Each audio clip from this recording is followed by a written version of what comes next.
Irmãos e irmãs, quem aqui já foi acordado no meio da noite pelo som estridente de um alarme de incêndio? A reação imediata não é pânico, mas prontidão. Algo está acontecendo. É preciso estar desperto. A palavra que ecoa em Apocalipse 16:15 soa exatamente assim no meio da madrugada da história. Eis que venho como ladrão, bem-aventurado aquele que vigia e guarda as suas vestes, para que não ande nu e não se veja a sua vergonha. Esse alerta não surge no vazio. Ele irrompe no coração de uma das visões mais intensas das Escrituras, no contexto do juízo de Deus sobre os poderes que oprimem o seu povo. Para compreendê-lo, precisamos deixar de tratar o Apocalipse como um livro de códigos misteriosos sobre um futuro distante e nos transportar para o final do primeiro século. O mundo era dominado pelo Império Romano, e o imperador Domiciano governava com brutalidade. A perseguição à igreja era real, implacável e feroz. Ser cristão era crime de Estado. A exigência era simples e cruel: queimar um pouco de incenso a César e declarar César é Senhor. Ponto.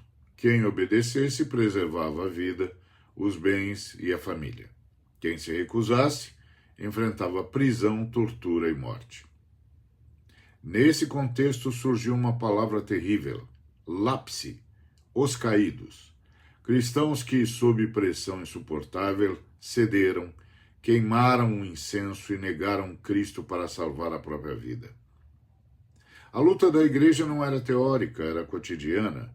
Permanecer fiel significava resistir à tentação de contemporizar, de minimizar a fé, de dizer que aquilo era apenas um gesto vazio. Esse tipo de conversa que sempre reaparece na história. E é a essa igreja sangrando e sitiada que Jesus dirige sua voz. No meio do derramamento das taças da ira, ele interrompe a narrativa e fala diretamente ao coração do seu povo. Eis que venho como ladrão. Não é um chamado à revolução política, mas a uma revolução espiritual. É a voz do noivo à noiva. Em meio à tempestade, ele está chegando. A pergunta não é quando, mas como seremos encontrados.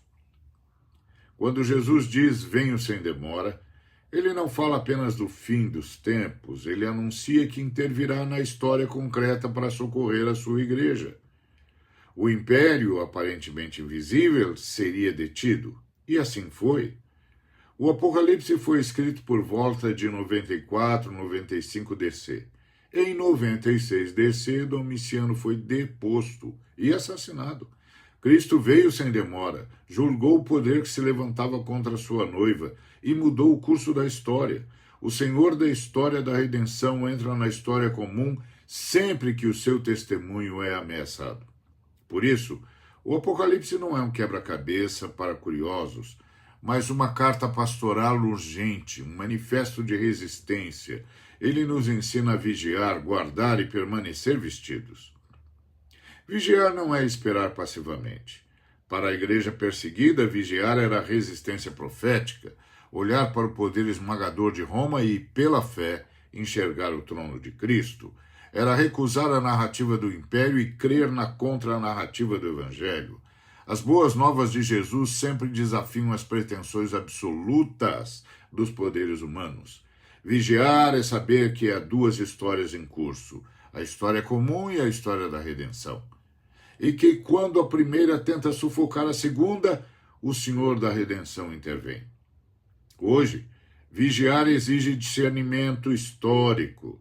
Significa examinar os impérios do nosso tempo, ideologias políticas que exigem lealdade total, sistemas econômicos que oprimem principalmente os pobres, culturas que anestesiam a consciência e ridicularizam a santidade.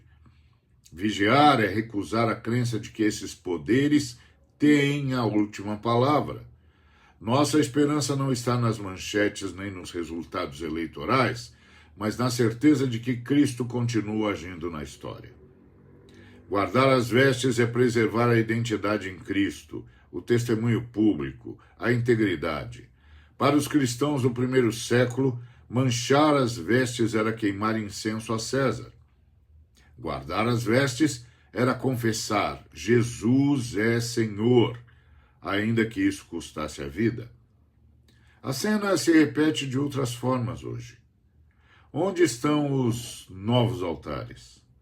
Onde somos tentados a queimar incenso para sermos aceitos, para facilitar a vida, para nos aninharmos a projetos de poder?